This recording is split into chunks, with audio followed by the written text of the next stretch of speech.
അമ്മൂൻ്റെ കല്യാണത്തിന് പോകാനൊന്നും ഒരുങ്ങിയാലോ? ദേ എൻ്റെ കൂടെ എല്ലാവരും ഉണ്ട് കേട്ടോ ഒരുങ്ങാൻ. 5:30 ആയപ്പോൾ ഞങ്ങൾ എല്ലാവരും എണീറ്റിട്ടുണ്ട്. എണീറ്റെന്ന് പറയാൻ പറ്റത്തില്ല, ഉറങ്ങിയിട്ടില്ല കേട്ടോ. ദേ ഫസ്റ്റ് നമ്മളൊരു മോയ്സ്ചറൈസർ ഇട്ട് കൊടുക്കുന്നുണ്ട്, ലാക്മീൻ്റെയാണ്. എനിക്ക് മേക്കപ്പിൻ്റെ സ്റ്റാർട്ടിങ് എവിടെ എൻഡിങ് എവിടെയാണെന്നൊന്നും അറിയത്തില്ല. അറിയുന്ന പോലെ ദേ ഫസ്റ്റ് മോയ്സ്ചറൈസർ ഇട്ട് കൊടുക്കുന്നുണ്ട്. അതിനുശേഷം ലാക്മീൻ്റെ തന്നെ നമ്മുടെ സൺ പ്രൊട്ടക്ഷനാണ് ഇടുന്നത്.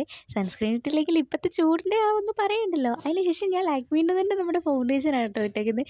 ഞാൻ അവൻ്റെ ലൈഫിൽ ഫസ്റ്റ് ടൈം ആയിട്ട് ഈ ഫൗണ്ടേഷനൊക്കെ ഇട്ട് കല്യാണത്തിന് പോകുന്നത്. പണ്ടൊക്കെ ആയിരുന്നെങ്കിൽ ഒരു പൗഡറൊക്കെ ഇട്ടിട്ടേ പോകുന്നുണ്ടായിരുന്നുള്ളൂ കേട്ടോ. പിന്നെ നമ്മൾ ഐഷാഡോ ആയിട്ട് ഇടുന്നത്. ഐഷാഡോ ഇല്ലാത്തതുകൊണ്ട് നമ്മൾ ലിപ്സ്റ്റിക് ഇട്ട് അഡ്ജസ്റ്റ് ചെയ്യും കേട്ടോ. അങ്ങനെ ദേ പീടികയൊക്കെ ഒന്ന് എഴുതി കൊടുക്കുന്നുണ്ട്. എഴുതി കൊടുക്കുകയല്ല, നമ്മുടെ ആ ബ്രഷ് വെച്ചൊന്ന് ഷേപ്പാക്കി കൊടുക്കുന്നുണ്ട്. അങ്ങനെ ദേ അതൊക്കെ കഴിഞ്ഞ് വന്നിട്ട് നമ്മുടെ ഐലൈനർ ഇടുന്ന സമയമായിട്ടോ. നമ്മുടെ ലാക്മീൻ്റെ തന്നെയായിട്ടോ നമ്മളെല്ലാം യൂസ് ചെയ്യുന്നത്. അല്ല, ലാക്മീൻ്റെ എല്ലാം എന്ന് പറയാൻ പറ്റത്തില്ല. ദേ ലിപ് ലൈനറൊക്കെ മേഴ്സിൻ്റെ ആട്ടോ. മേഴ്സിൻ്റെ യൂസ് ചെയ്ത് ലാസ്റ്റ് ഫൈനലൊക്കെ മുടിയൊക്കെ കെട്ടിയിട്ട് നമുക്ക് കാണാം കേട്ടോ. ഞാൻ ഒരുങ്ങി കഴിഞ്ഞ് ഇവിടെ എല്ലാവരും വെയിറ്റ് ചെയ്ത് കേട്ടോ മുടിയൊക്കെ കെട്ടി കൊടുക്കാനായിട്ട്. അങ്ങനെ ദേ ഞങ്ങൾ ഒരുങ്ങി കഴിഞ്ഞ് ഫൈനലൊക്കെ ഇതാട്ടോ. ഇനിയിപ്പോൾ അമ്മൂൻ്റെ കല്യാണത്തിലേക്ക് അമ്പലത്തിലേക്ക് നോക്കി പോകണം കേട്ടോ. അപ്പോൾ ഇനി അമ്പലത്തിൽ പോയിട്ടുള്ള വിശേഷമായിട്ട് വീണ്ടും കാണാം. ടാറ്റാ.